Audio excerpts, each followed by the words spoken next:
আপনি কি ভুলে গেছেন লাল রক্তের কথা, বুলেট ও বারুদের কথা, উত্তাল সেই দিনগুলোর কথা? হ্যাঁ, আমরা শাপলার কথা বলছি, 5 মের হত্যাকাণ্ডের কথা বলছি, আমরা 2013 সালের সেই বর্বর গণহত্যার কথা বলছি। অন্য সবাই ভুলে গেলেও কোনো নবীপ্রেমিক মুমিনকে ভুলতে পারে সেই কালো রাতের কথা? চোখ বন্ধ করলেই তার চোখে ভেসে ওঠে এক ঝাঁক ভয়ঙ্কর দৃশ্য। সারি সারি গাড়িতে চড়ে আসা হায়নার দল, মাটিতে বসে পজিশন নেয়া এক পাল হিংস্র নেকড়ে, ডিভাইডারে চাপাতি ধার দিল আওয়ামী ক্যাডার। মরণাস্ত্র হাতে ঝাঁক বেঁধে নিরীহ মুমিন শিকারে এগিয়ে যাচ্ছে একদল পিচাস। তারপর কাণ্ড। নিরীহ নিরস্ত্র ইবাদতরত আলিম, তালিবের ইলম ও নবীপ্রেমিক জনতার উপর ঝাঁপিয়ে পড়ল ওরা। অন্ধকারে হায়নাদের আগ্নেয়াস্ত্রগুলো গর্জন করে উঠল একটানা।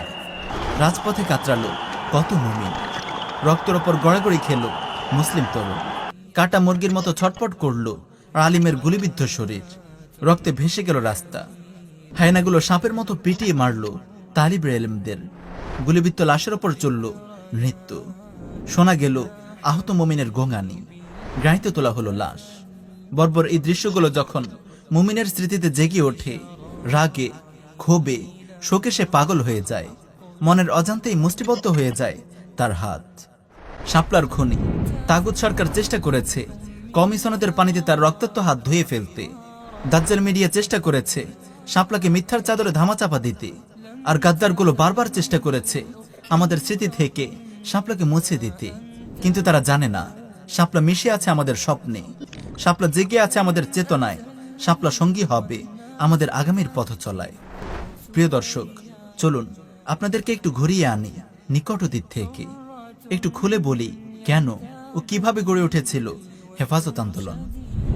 হেফাজত আন্দোলনের পটভূমি 2013 সালের 5 ফেব্রুয়ারি কাদের মোল্লার ফাঁসির দাবিতে শাহবাগে জড়ো হতে থাকে কথিত একদল ব্লগার ও অনলাইন অ্যাক্টিভিস্ট। নেচে গিয়ে বাদ্য বাজিয়ে মোমবাতি জ্বালিয়ে তারা রাস্তা অবরোধ করে ফাঁসির দাবিতে। এই জমায়েত শাহবাগ আন্দোলন নামে পরিচিতি লাভ করে। আওয়ামী সরকারের ভারতীয় মনিবদের ইশারায় সরকার, কর্পোরেট জগৎ ও মিডিয়া ঝাঁপিয়ে পড়ে শাহবাগের সমর্থনে। এই আন্দোলনকে উপস্থাপন করে জনমানুষের স্বতঃস্ফূর্ত আন্দোলন হিসেবে। কিন্তু কিছু সচেতন মিডিয়া আর অনলাইন অ্যাক্টিভিস্টদের কল্যাণে ধীরে ধীরে সকলের সামনে এই আন্দোলনের স্বরূপ উন্মোচিত হতে শুরু করে। মুসলমানদের অবহেলার সুযোগ নিয়ে অনলাইন দুনিয়া, ইলেকট্রনিক ও প্রিন্ট মিডিয়ার জগতে একচ্ছত্র রাজত্ব কায়েম করেছিল বামপন্থী মহল। সাহিত্য ও মুক্তিবুদ্ধি চর্চার নামে দেদারসে চলছিল অশ্লীলতা ও বেহায়াপনার প্রচার প্রসার। সামাজিক যোগাযোগ মাধ্যম ও ব্লগগুলোতে ইসলাম বিদ্বেষী লেখালেখি ফ্যাশনে পরিণত হয়েছিল। উদ্যত্তের সকল সীমা ছাড়িয়ে গিয়েছিল ইসলাম বিদ্বেষী নাস্তিকেরা। আল্লাহ ও তার রাসূল সাল্লাল্লাহু আলাইহি ওয়াসাল্লামকে নিয়েও কটূক্তি ও ব্যঙ্গবিদ্রূপ শুরু করেছিল এই নাস্তিকেরা। এমন ধৃষ্টতাপূর্ণ মন্তব্য স্মরণকালের ইতিহাসে কোনো কাফেরও করেছে কিনা আমাদের জানা নেই। ফেরাউন, নমরুদ, আবু জেহেল, আবু লাহাব, উতবা সাইবারাও আল্লাহ তার রাসূলের ব্যাপারে এমন গোস্তাকি করার সাহস করেনি। এই সকল নাস্তিক ব্লগার ও বামপন্থীরাই যখন গণজাগরণ মঞ্চের নেতৃত্বের ভূমিকা অবতীর্ণ হয়, তখন মুসলমানদের সামনে এই আন্দোলনের মুখোশ খুলে যায়। নাস্তিকদের এমন আস্ফালনে ক্ষুব্ধ হয়ে ওঠে বাংলার তৌহিদি জনতা। হেফাজতে ইসলামের ব্যানারে ক্রমশ সংগঠিত হতে থাকে জনমত। বিভিন্ন জায়গায় নাস্তিকদের ফাঁসির দাবিতে সমাবেশ ও মিছিল হতে থাকে। 6 এপ্রিল অনুষ্ঠিত হয় রাজধানী ঢাকা অভিমুখে স্মরণকালের বৃহত্তম লং মার্চ। মতিঝিলের শাপলা চত্বরে লং মার্চ পরবর্তী সমাবেশ জনসমুদ্রের রূপ নেয়। ধারণা করা হয় এতে অংশগ্রহণ করেছিল প্রায় 30 লক্ষ নবীপ্রেমিক জনতা। এই সমাবেশেই ঘোষণা করা হয় 13 দফা দাবি। কিন্তু নাস্তিক্যবাদী তাগুত সরকার জনগণের এই দাবির প্রতি কর্ণপাত করেনি, বরং প্রতিটি সুযোগে তার মুসলমানদের উপর হামলে পড়ে এবং এই ইমানি আন্দোলনকে বানচাল করার চেষ্টা করেছে। অন্যদিকে শাহবাগী নাস্তিক ও শাতিম রাসূলদের পুলিশ পাহারা দিয়েছে, তাদেরকে বিরিয়ানি আর পানীয় সংগ্রহ করেছে।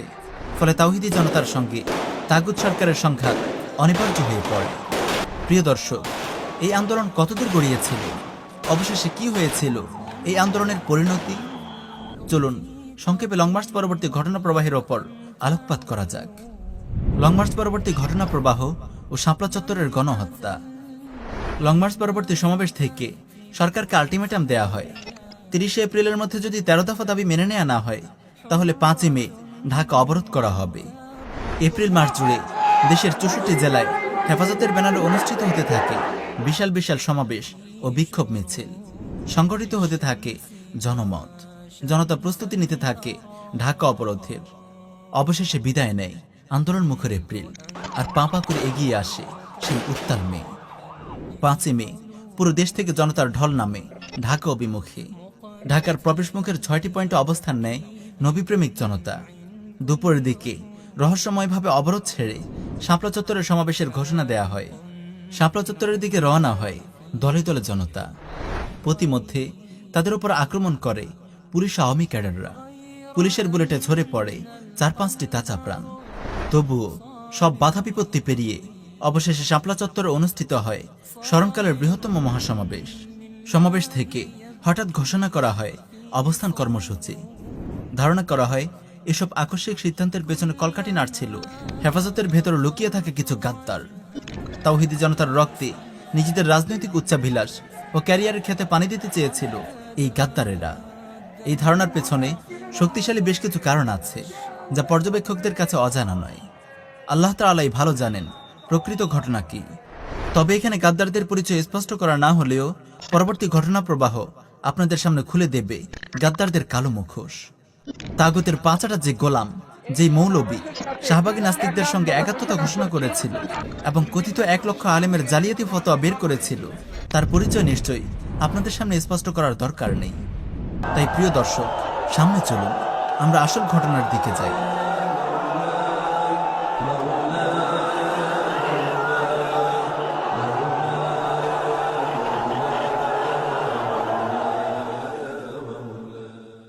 হেফাজতের অবস্থান কর্মসূচি ও বিরোধী দলের মুখে গদি বাঁচাতে মরিয়া হয়ে ওঠে তাগুত সরকার।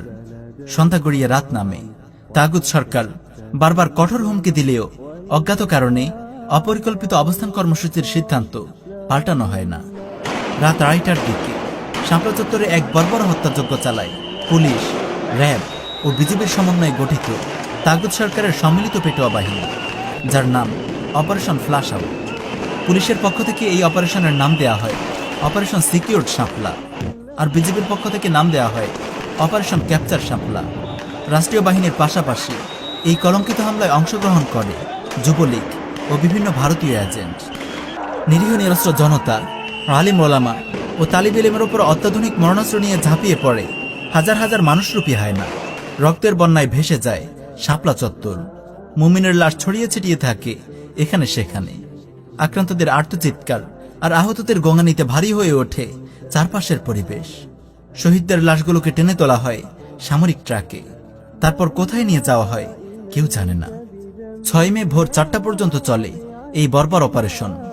ভোরের আলো ফোটার পূর্বেই ফায়ার সার্ভিসের গাড়ি দিয়ে পানি ছিটিয়ে ধুয়ে মুছে পরিষ্কার করে ফেলা হয় শাপলা চত্বর। এর পরের ঘটনা আমাদের সবার জানা। দাজ্জালি মিডিয়া মেতে ওঠে ঘৃণ্য অপপ্রচারে। আওয়ামী গুন্ডারা পাঞ্জাবি টুপি পরে সেদিন বাইতুল মোকাররমে জ্বালিয়ে দেয় পবিত্র কোরআন। তাগুত সরকার ও মিডিয়া সেই দোষ চাপায় হেফাজত কর্মীদের ওপর।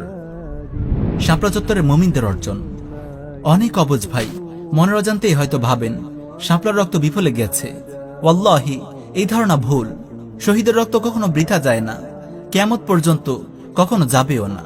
হেফাজত আন্দোলন আর শহীদের রক্তস্নাত শাপলা এক কথা নয়। হেফাজতের দাবির কিংবা আন্দোলনের ভুলগুলোর সমালোচনা আপনি করতে পারেন, হেফাজতের অদূরদর্শিতার সমালোচনা আপনি করতে পারেন, ভেতর লুকিয়ে থাকা রাজনৈতিক উচ্চাভিলাষী গাদ্দারদের মুখোশও আপনি উন্মোচন করতে পারেন, কিন্তু শাপলা নিয়ে আপনি অন্তরে সন্দেহ পোষণ করতে পারেন না।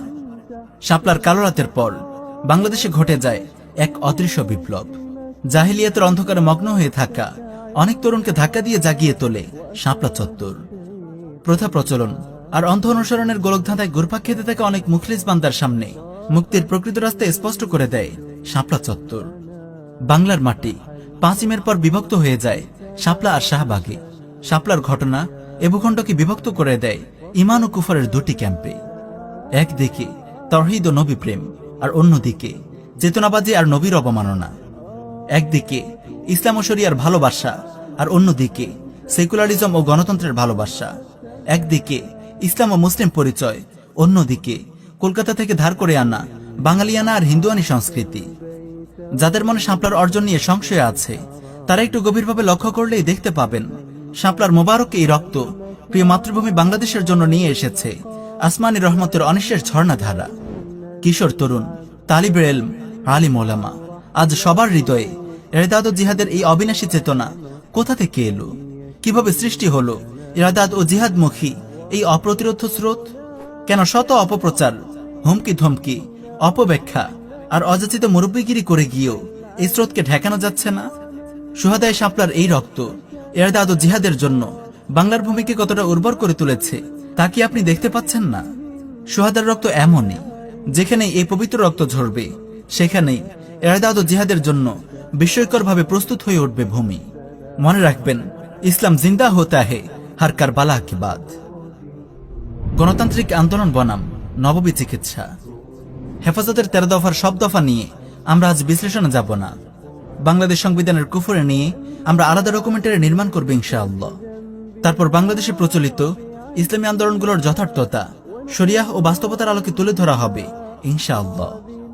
কিন্তু প্রিয় দর্শক, আপনাদের কাছে আমাদের প্রশ্ন, 13 দফার কোন একটি দফা কি বাস্তবায়িত হয়েছে?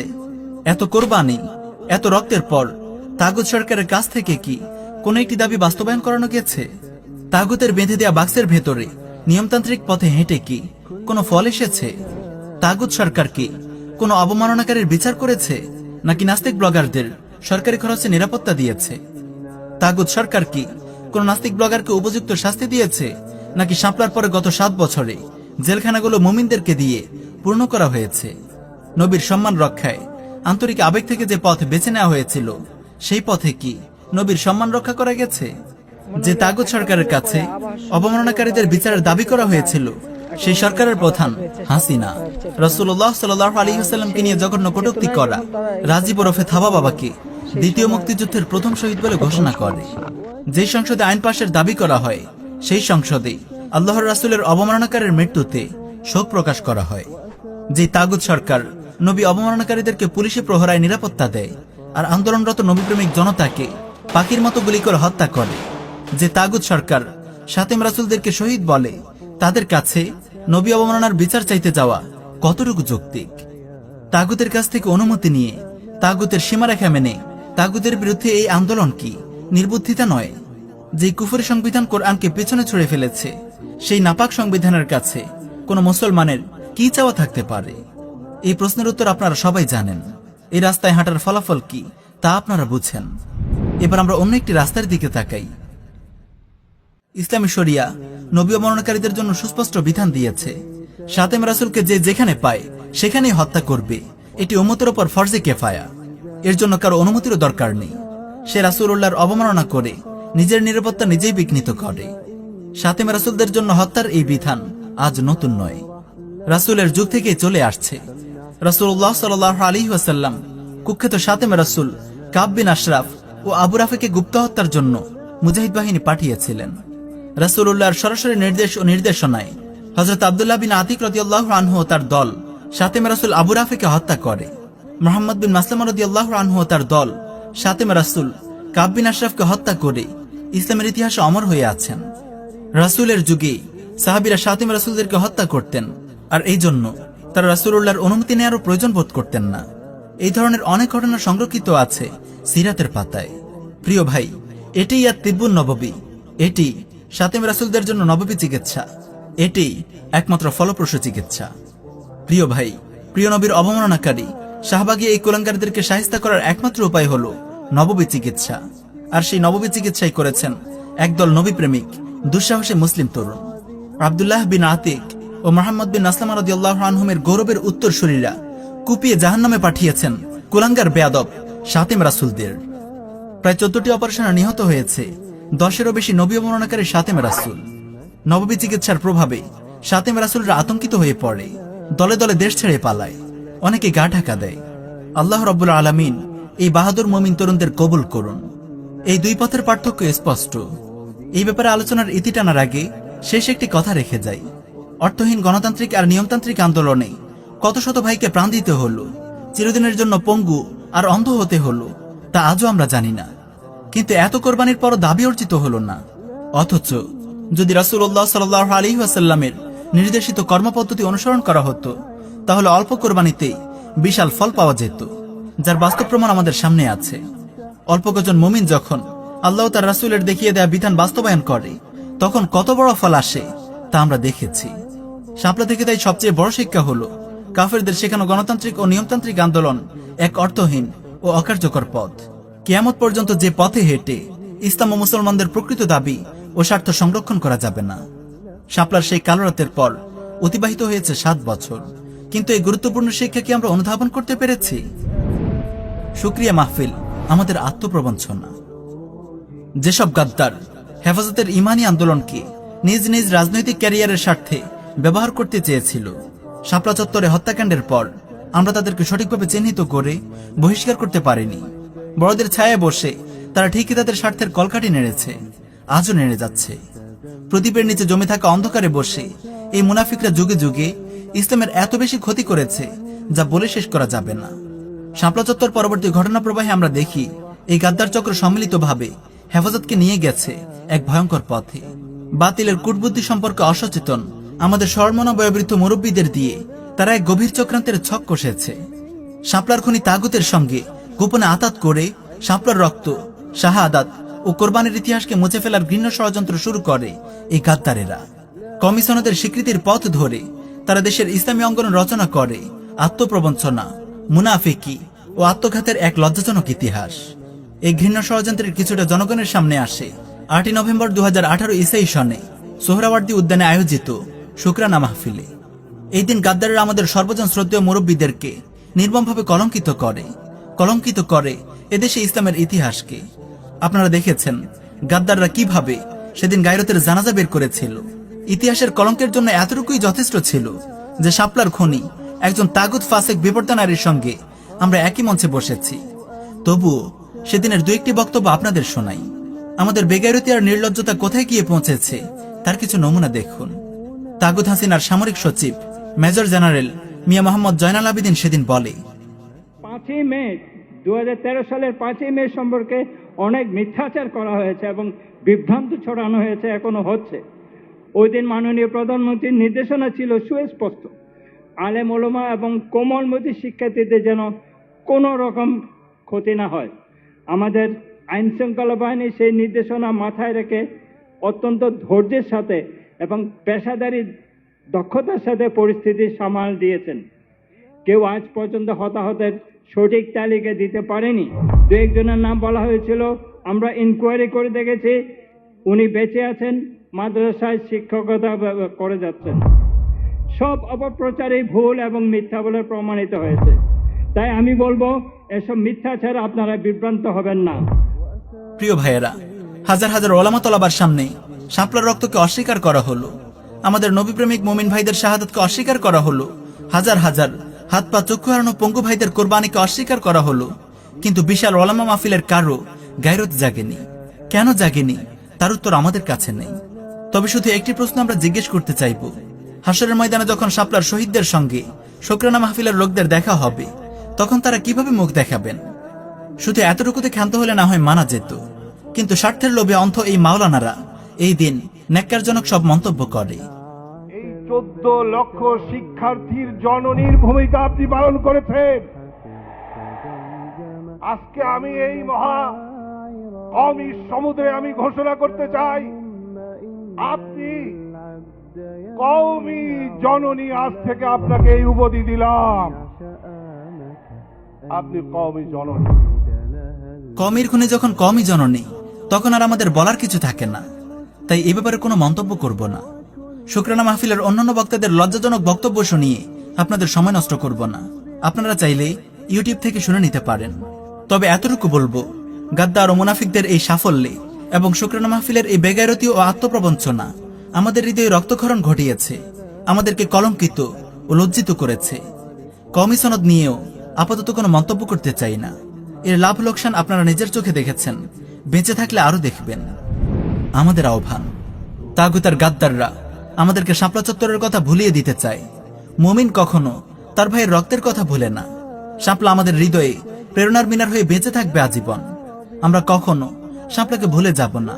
ওয়াল্লাহি এই রক্তের প্রতিটি ফোঁটা আমাদের চোখের অশ্রু হয়ে ঝরবে যুগ যুগ ধরে। প্রিয় ভাই, আজও যদি এই তাগুত এবং এই গাদ্দারদেরকে আমরা দিনের পবিত্র অঙ্গন থেকে ঝেঁটিয়ে বিদায় করতে না পারি, তাহলে আমাদের সামনের দিনগুলো অনেক কঠিন হবে। আশ্চর্য হই, দিনের এত বড় ক্ষতি করেও এই গাদ্দাররা কিভাবে আজও টিকে আছে আমাদের উপর সওয়ার হয়ে। এরা কখনো থামবে না।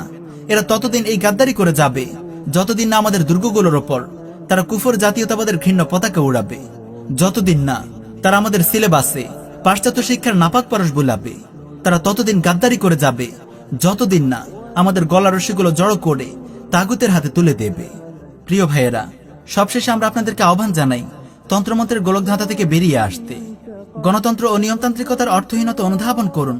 ওয়াল্লাহি, এই পদ্ধতি কোনোদিন আমাদের কোনো কাজে আসেনি আর আসবেও না। এই মানবরচিত আইন এবং শাসন ব্যবস্থার বিপরীতে বাংলার মানুষের সামনে তাওহীদ, ইসলামী শরিয়াহ প্রতিষ্ঠার দাবি তুলে ধরুন। তন্ত্রমন্ত্রের বলি ছুড়ে ফেলে মানুষকে শরিয়াহ ও শাহাদাতের স্লোগানে দীক্ষিত করুন।